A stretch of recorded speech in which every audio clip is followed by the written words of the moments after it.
Amis des QDN, bonjour et bienvenue dans cette 55e édition de QDN, sachant que c'est un QDN Focus qui sera intégralement consacré à la présentation d'un petit kit que j'ai trouvé sur Banggood, que j'ai trouvé assez sympa. C'est, comme on va le voir, une horloge qui affiche sous forme de LED à la fois l'heure, la date, la température, enfin ça fait plein de trucs. Et en même temps, c'est vrai qu'il y a un boîtier vraiment complet. Et j'ai trouvé que ce kit était intéressant. En même temps, il n'est pas non plus CMS. Et c'est vrai que, qu'on le veuille ou non, c'est pas très très facile hein, pour les débutants, surtout de monter ça. Là, l'avantage, c'est que c'est du traversant et que donc c'est un kit relativement facile à monter soi-même. Alors, regardons cela. Voilà le petit kit hein, tel qu'on le reçoit, alors, bien sûr avec la sempiternelle mousse autour. Alors, on va enlever ici le plastique. Voilà.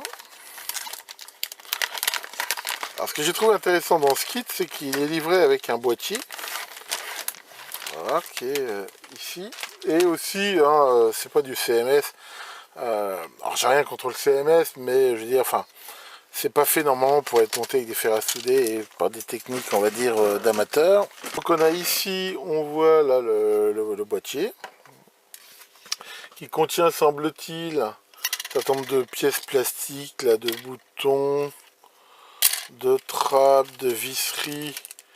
Enfin voilà, je pense que tout ça, il faudra voir ça une fois qu'on aura, on va dire, monté le circuit. Donc là, on voit un certain nombre de résistances, un mouse costaud circuit intégré, tous les afficheurs,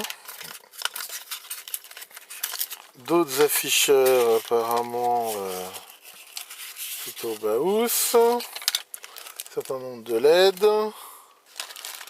et ici aussi plein de composants. Donc ça, pour l'instant, je vais le poser là. Et on voit aussi ici protéger la face avant, ici. Voilà, donc ça on va sortir au dernier moment pour pas l'abîmer. Et ici donc le cadre du boîtier. Bon, ça a l'air plutôt sympa. Évidemment, il n'y a pas de notice, mais c'est pareil. Normalement, ces trucs-là, il n'y a pas vraiment besoin de notice dans le sens où si les sérigraphies sont bien faites, voilà, hein, on voit qu'il y a la valeur. Hein, ici, je ne sais pas si on voit bien. Voilà, il y a la valeur des composants. Ici, donc, normalement, je pense qu'on ne peut pas trop se tromper. Alors, c'est assez riche hein, comme composant. Voilà. A priori, tout a l'air de se monter côté ici, hein, vu que les sérigraphies sont de ce côté-là. Là, de ce côté-là, il n'y a rien du tout, sauf le quartz ici. Et le circuit on va dire, de commande, qui lui a l'air de se monter de ce côté-là. Tout le reste se monte ici. Ce qu'on peut voir qui est assez intéressant, c'est que le circuit principal, alors c'est pas un circuit CMS, c'est comme ça arrive des fois, c'est un circuit qui est, on va dire, c'est carrément la puce qui a été montée ici et avec une goutte de résine dessus. Et alors, il vient se mettre justement ici. Alors je suppose qu'il y a un sens. Alors voilà, on peut pas se tromper sur le sens de toute façon. Et voilà, on peut voir que ça vient se souder comme ça en faisant des petits ponts de soudure ici. Donc, alors je ne sais pas pourquoi ils ne l'ont pas monté directement dessus. Toujours est-il que ça, je conseille de le mettre en dernier. Hein, la limite, ça évitera comme ça si on manipule, hein, vu que c'est un circuit sans doute CMOS, de l'endommager. Donc sinon, bah, voilà, il n'y a absolument aucun piège particulier ici. Hein, il faut mettre les composants. Donc je rappelle que quand on monte un circuit comme ça, hein, moi je conseille toujours de monter d'abord les composants les plus petits, les plus plats. Donc là ça va être toutes les résistances, les diodes. Hein, et après mettre les trucs qui dépassent. Et finir ici par les plus. Je vais pouvoir utiliser hein, mon super système là, de câblage là, automatisé hein, que je vous ai déjà présenté. Hein, pour câbler ce truc là. Ça va sans doute être le plus pratique. Bon, alors, je suis pas mal retardé parce que, justement, en le sortant de là où il était, j'ai foutu en l'air plein de boîtes et surtout une boîte de LED, là. Il a fallu tout retrier en partie, enfin bon. C'est le prix à payer pour avoir du bordel. Alors toujours est-il que aussi, finalement j'ai regardé aussi sur internet, et alors quand j'ai dit qu'il n'y a pas de notice, c'est pas vrai du tout. Au contraire, hein, quand on cherche EKQt ECL 1227, on tombe sur un PDF hein, qui est très bien fait, alors en anglais, mais enfin vraiment, qui décrit pas à pas justement comment monter ce kit. Et donc, bah, je veux dire, enfin, moi ça va surtout m'intéresser plus pour la partie mécanique que pour la partie électronique. Mais enfin bon, de toute façon, il n'y a pas de mystère, hein. Ils disent comme moi de monter d'abord les composants les plus plats, hein, de monter après ceux qui sont les plus gros, à finir par les afficheurs, et à la fin par le circuit intégré. Alors voilà, donc le premier composant ici, eux qu'ils indiquent de mettre, alors moi je ne le mettrai pas en premier, c'est cette NTC. Hein. Pourquoi est-ce que ce kit il affiche la température, et donc c'est le capteur ici de température. Donc eux, ils disent de le coller contre le PCB et de le monter en premier. Moi, je ne le montrerai pas en premier, je ne le collerai pas contre le PCB, parce que justement, c'est mieux à mon avis au niveau du temps de réaction de le séparer un petit peu. Bon, enfin voilà, alors attention, il y a un petit piège, hein, ils le disent, c'est qu'il y a deux résistances qui sont à 1%, dont une ici, une 10K. Donc voilà, faut juste faire attention à ça. Sinon après, vraiment, il n'y a absolument aucune difficulté à monter ce kit. Donc là, avec mon système, on peut bien sûr le retourner ici pour le souder. Maintenant, comme je l'avais déjà montré ici, on peut aussi les souder par au-dessus. Au moins mettre un petit point de soudure, hein, vu que c'est du circuit, on va dire, trop métallisé. Hein, voilà, on peut le faire tout bêtement comme ça fait des fois gagner du temps. Voilà, et puis après, on voit que ça fait une soudure aussi bonne à cause du trou métallisé. Et voilà, ici donc, la première résistance de montée. Et voilà, bon, on voit qu'il y en a un petit paquet à mettre. Bon, je ne vais pas tout filmer parce que enfin, je veux dire, c'est X fois la même chose. Il faut juste, bien sûr, à chaque fois bien vérifier les valeurs. Bon, so far so good, comme disent les Anglais. Donc, une fois qu'on a mis, on va voir ici donc toutes les résistances, on va dire tous les composants à plat. Bah après, voilà, on va mettre les condensateurs, les transistors. Attention, il y a plusieurs modèles de transistors, hein, c'est pas tous les mêmes. Donc voilà, faut bien suivre le truc. Honnêtement, hein, ça se soude très bien, ça se met très bien. Il n'y a aucune difficulté. Donc voilà, j'ai fini quasiment de monter tous les composants, hein, ça se monte très bien. Il faut juste bien sûr faire attention à la polarité ici des condensateurs, mettre les transistors dans le bon sens. Donc en effet, hein, il y a deux modèles de transistors. Mais je veux dire, à part ça, il n'y a aucune difficulté. Alors maintenant, bah là, je vais commencer à mettre les LED. Alors les LED, j'ai des supports, mais malheureusement, ils sont un peu trop grands pour essayer de les mettre, je veux dire, au même niveau ici que les afficheurs. Et bah, je vais utiliser quand même ces petites perles là que je vous ai déjà montré, hein, ces petites perles que les mômes utilisent pour faire des colliers là. Et ça permet quand même d'avoir une petite séparation.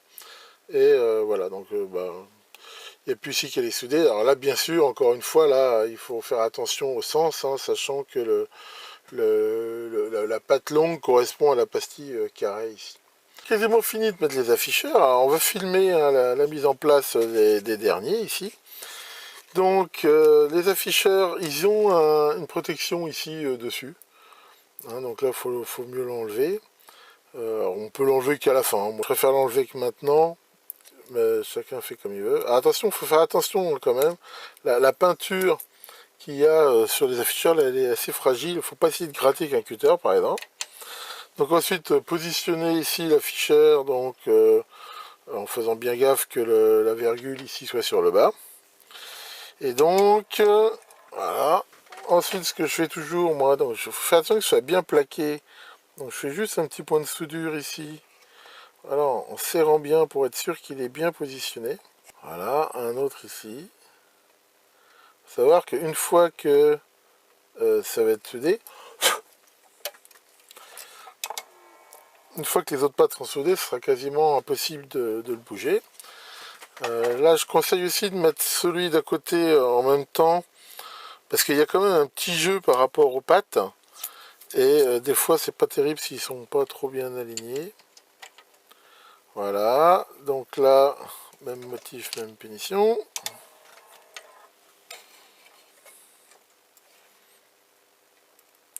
Le déjà mettre un premier point de soudure ici. Voilà, et vérifier l'alignement. Bon, là, c'est pas trop mauvais. Voilà, toujours bien vérifier qu'il est bien plaqué. Hein. Ça vaut aussi hein, quand on soude des supports ou des circuits intégrés. Voilà, toujours de bien vérifier. Parce que des fois, si on fait pas gaffe, bah, une fois qu'on a soudé toutes les pattes, c'est quasiment impossible de la remettre. Et ensuite, eh ben, faut souder toutes les pattes. Alors, je rappelle que, enfin, en fait, c'est de la brasure. Hein. Pour faire quelque chose, alors, ce qu'il faut déjà, c'est bien nettoyer de temps en temps la panne du fer. Hein. Moi, non, comme je vous l'ai dit, j'utilise plutôt ce truc-là. Là. Hein, ça marche plutôt bien. Ensuite, je rappelle qu'il faut chauffer la pastille et la pâte et mettre la soudure, on va dire, de l'autre côté. On ne met pas la soudure sur la panne. Hein. Et justement, normalement, il faut appuyer relativement fort, voilà, de façon à ce que la soudure fonde bien avec le décapant intégré sur la pastille et la pâte. L'erreur, souvent, c'est de mettre la soudure sur le fer. Hein, c'est pas le fer qu'on veut souder. Hein. Donc là, en même temps, de façon à éviter de trop chauffer, voilà, moi ce que je fais souvent, c'est que j'intervertis un petit peu ici les pâtes. Comme ça évite de trop chauffer d'un côté. Voilà.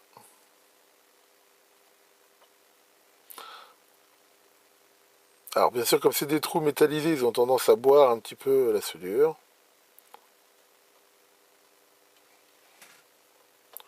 Voilà. Bon, alors après, il y a plusieurs écoles sur la quantité de soudure. Il y en a qui disent qu'il faut juste remplir le trou, d'autres qui mettent plus pour faire un petit cône.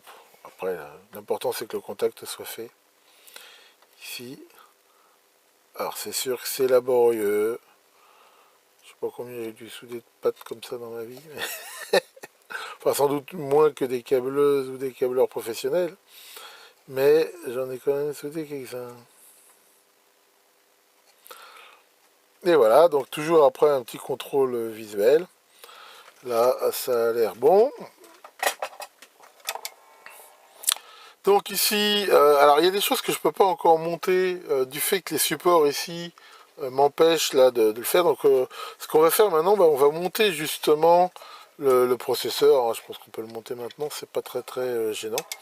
Je vais profiter ici du support. Vu que c'est quand même un circuit potentiellement sensible électriquement, donc là je vais mettre mon bracelet antistatique. Hein, mon fer est aussi relié tout ça à mon tapis là ici que je vous avais déjà présenté, hein, de façon à essayer de décharger au maximum les charges statiques et d'être tout à écrit potentiel.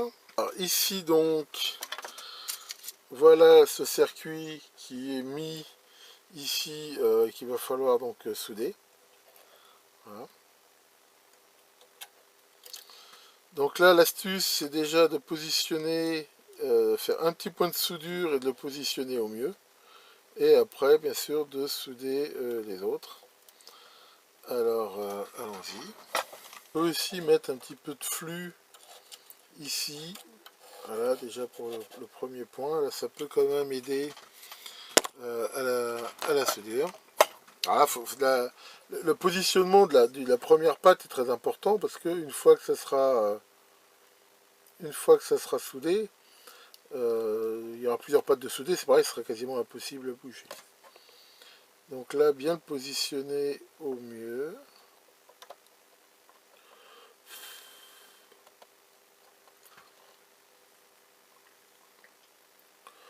Donc là, c'est pas mal. Donc on va remettre aussi un tout petit point de soudure ici, juste pour qu'il ne bouge plus.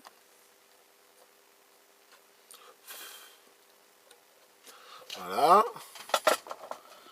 Maintenant, on va mettre un peu de flux partout pour quand même bien aider ici à la soudure. Donc là, j'utilise ce rosine flux pen là que vous avez déjà montré ici dans des QDN. Voilà, c'est pas non plus la peine d'en mettre trop. Hein, voilà, il faut en mettre juste ce qu'il faut. Et maintenant, allons-y gaiement pour les soudures. Donc voilà la carte ici complètement terminée. Voilà, hein, donc pas grand chose ici, donc aucune difficulté particulière. Pour info, j'ai vérifié avec mon Mustool ici les soudures ici du processeur. Et j'ai bien fait hein, parce que bah, j'en ai trouvé une qui était pas bonne. Donc voilà, et d'ailleurs pour info, hein, ce truc là j'ai encore eu un bug. Quand on filme avec, des fois il s'éteint plus. Hein. Le seul moyen de l'éteindre c'est de mettre un petite pin là dans la broche reset. C'est un bug de ce truc. Mais enfin bon, c'est pas le but de la vidéo. Quelques points ici. Une fois qu'on a soudé les afficheurs, je conseille de mettre, hein, ici moi voilà, on voit que j'ai mis un mouchoir en papier, hein, si on pose le circuit pour pas abîmer les afficheurs. Donc on veut voir ici le connecteur là qui se met ici en se soudant là dans les deux petites fentes. Ici tous les boutons, ça se fait très bien, comme on peut le voir ici avec des ponts de soudure. Donc là j'ai pris de la soudure 1 mm, hein, c'est plus facile hein, pour faire ici les ponts. On peut voir ici deux petits straps.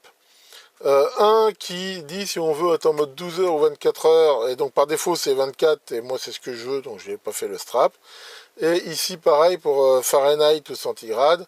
Bon, généralement en Europe on est plutôt en centigrade, donc pareil, donc en fait si on veut être en 24 heures centigrade, il n'y a rien à faire de spécial. Un petit mot ici sur le montage du régulateur. Alors ils n'ont pas prévu de radiateur, mais comme on peut le voir, ils ont fait des trous ici, il fait un plan de masse assez important pour que ça serve justement un peu de refroidisseur. Donc bien sûr j'ai mis de la graisse silicone avant de le monter, et en même temps ça a bien rempli les trous ici, donc ça ne pourra qu'améliorer le transfert thermique. Et bien sûr, encore une fois, je rappelle hein, que la bonne pratique quand on monte ça, c'est toujours de serrer d'abord la fixation mécanique avant de faire les soudures, de façon à ne pas faire de contraintes dessus. Donc voilà. Donc pour résumer, on met la graisse silicone, on plie les pattes, et pareil, quand on les plie, on prend toujours ici bloqué comme ça pour pareil pas faire d'effort ici sur le boîtier. On insère le composant, on met la vis, on serre bien et après on soude. Donc voilà pour ça. Donc je crois qu'on va pouvoir l'essayer déjà sur table. Hein, je crois que j'ai rien oublié. Alors pour info, tous les composants étaient prévus et présents. Alors il y a du rab. Il y a beaucoup de rab de LED. Alors je sais pas pourquoi. Bon, enfin bon, à la limite, abondance de biens ne nuit pas. Donc je vais souder ici le haut-parleur et puis on va pouvoir faire un premier essai. On va pouvoir essayer. Donc j'ai refait un dernier contrôle visuel. Donc ça se branche ici avec le plus au centre. De toute façon il y a une diode en série, donc manifestement si on se trompe de polarité, à part que ça marche pas, ça ne cramera rien. Donc j'aurai la tension ici autour de 9 volts, hein, ce qui est suffisant pour un régulateur 7805. Et attention, attention, attention, je branche.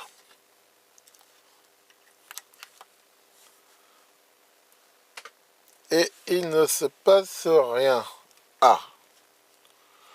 Donc ça, c'est pas cool. Il y a sans doute quelque chose qui ne va pas. Donc là, je me mets en position voltmètre. Et donc, je prends ici entre la masse. Voilà. Et déjà l'entrée ici. Donc j'ai bien la tension à l'entrée du régulateur. J'ai bien 5 volts en sortie. Donc ça, déjà, l'alimentation fonctionne. Par contre, il n'y a rien qui s'allume. Ah, a priori, il fallait appuyer sur le bouton.